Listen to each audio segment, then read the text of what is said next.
What's up, you guys? Thank you for clicking on this video. So as you can tell by the title, Sabertron.com released an article yesterday at the time of this recording on Sunday, titled 2025 will be a transformative year for Hasbro as they focus on games while producing less toys.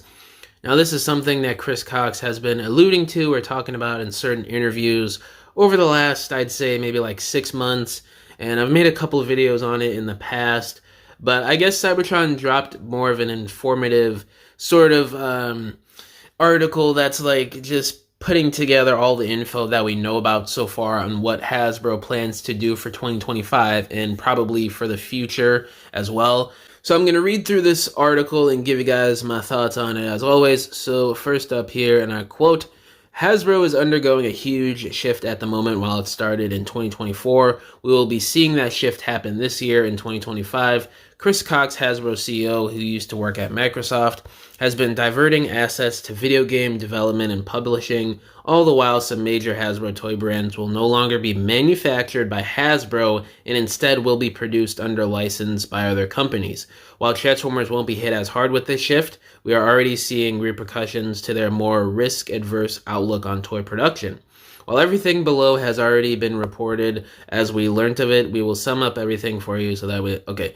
So yeah, that's basically what I was talking about with the article. But yeah, I mean, I covered this, I think it was like October when Aaron Archer was kind of like speculating and talking about it on his Toy Armada podcast here on YouTube. It's crazy, man. I don't know. You're going to have to wait and see how good this is going to be. I mean, with somebody, especially like me who collects G.I. Joe Classified, Star Wars Black Series, Marvel Legends, I'm a little bit worried on where this is going to go for the future here, especially with Black Series, you know. So continuing with the article here, switching their focus to gaming.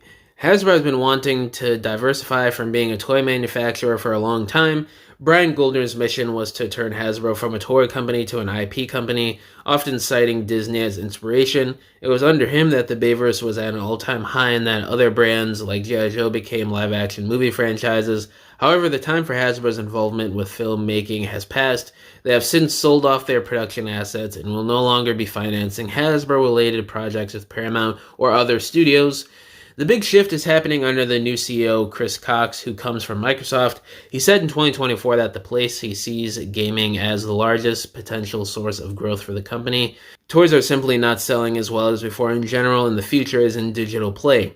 It's there that he feels the company can reach a more mature market, and they are so sure of this that he has bet $1 billion on Hasbro's money on game development. Their first games resulting from this investment will be released either later this year in 2026. What is important here is Hasbro's involvement in the games.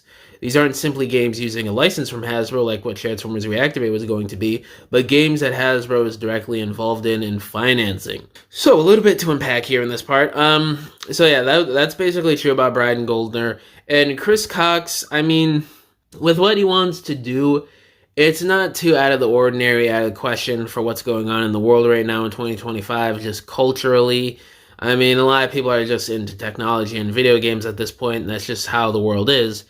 But at the same time, you can't ignore your audience of collectors and fans of adult figure products, and you just can't like treat them like they don't exist and just move on to a market that you think is just better overall. I mean, you can, but is it really right, though? I mean, you're kind of missing out on stuff there if you're a CEO that supposedly wants to make money for the company that you're running. So, I don't know. I mean, I understand it from a perspective of the times we live in, but in terms of where this goes for the future of toy collectibles, I don't know, because the market is growing every year.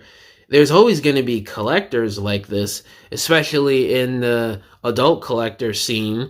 I mean, you could basically just do away with gimmick toys. We don't need those anymore. Just make deluxes, Voyagers, Leader Class, Commander Class, Titan, bring back Core Class, maybe do a size class or two in between like Voyager and Leader or Leader Class and Commander, because those price margins are very drastic, like $20, $30. And just focus everything you got into collector-based lines. Because even little kids these days don't want to mess around with a freaking one-step changer. They want the deluxes, the Voyagers, the leaders.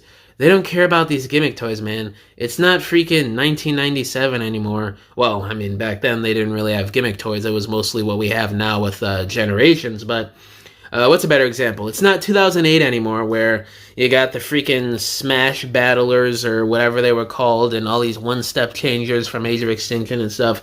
It's different times, you know. Kids are kind of maturing in that sense of what they want to play with, especially with how video games have become so popular and how mature video games are. I mean, that's really, whether we want to admit it or not, it's really rapidly progressed children's brains in a more mature way in terms of what they want to play with and what they devour their time playing to. So looking at it from that, I mean, just do away with the gimmick stuff and just focus on a collector line, especially for the new cartoons that are coming out like Cyberworld. It just makes more sense to me. But continuing with this article here, lowering their focus on toy production. This restructuring of the company has had some massive repercussions in toy development. As we saw last year, there were massive layoffs all across Hasbro, including the management of the Transformers toy brand. Teams are now leaner.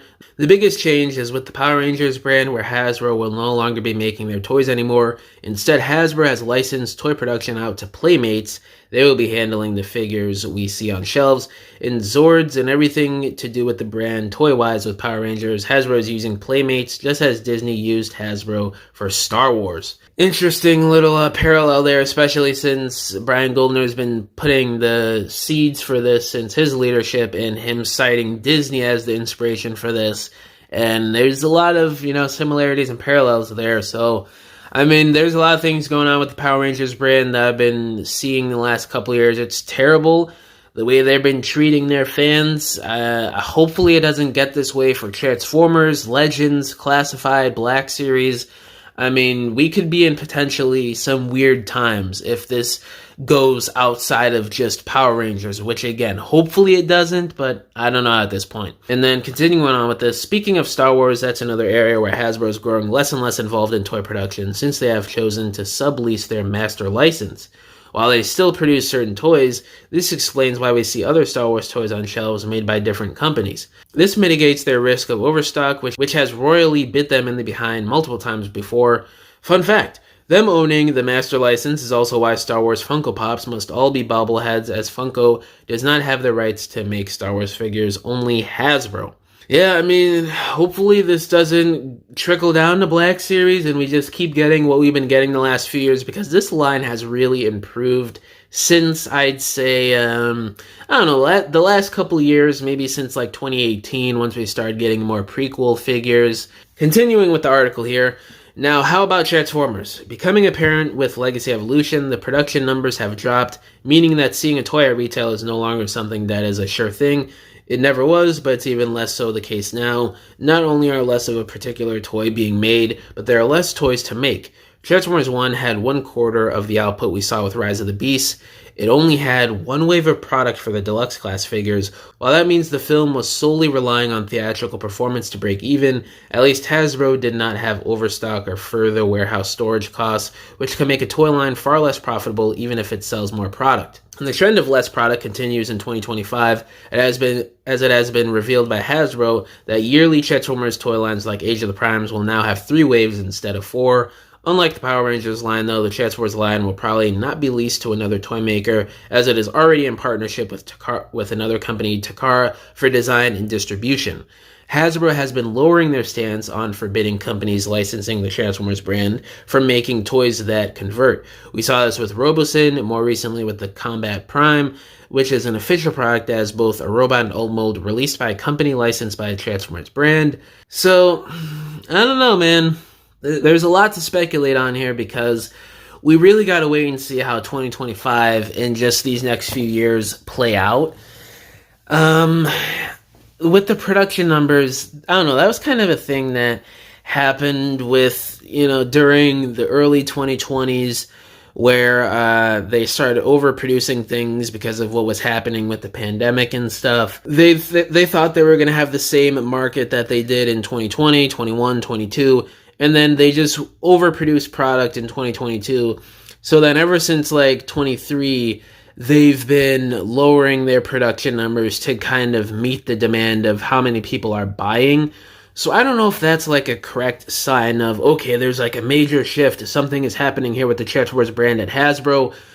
But it is something to look at because it is interesting to study here. And it may be an indication of the future. I'm not saying it's not, but I'm saying I don't know how likely that is. And in terms of 3 waves instead of 4, the way Hasbro explained it is that it's going to allow more time for the figures on shelves and less repacks and shelf warming, which, if that's true, then great. But if it also means less figures a year, I don't know. That's probably a sign of them taking this initiative with Chris Cox and producing less figures and putting more of their money and budget towards technology and gaming. That could be the case too. I don't know. Or maybe it's a mix of both and some things that we just don't even know about yet that Hasbro hasn't made public that they're also taking into consideration from making Transformers toy lines 3 waves instead of 4. So I don't know, guys. I mean, a lot of this is pretty crazy to me. The toy industry is just changing right in front of our eyes as we know it. It's pretty crazy, but I don't know. We're just gonna have to wait and see. Hopefully, this doesn't turn into something that just affects these brands for years to come. But yeah, let me know that down in the comments below. How do y'all feel about Hasbro turning more into an IP licensing company as opposed to a toy production company?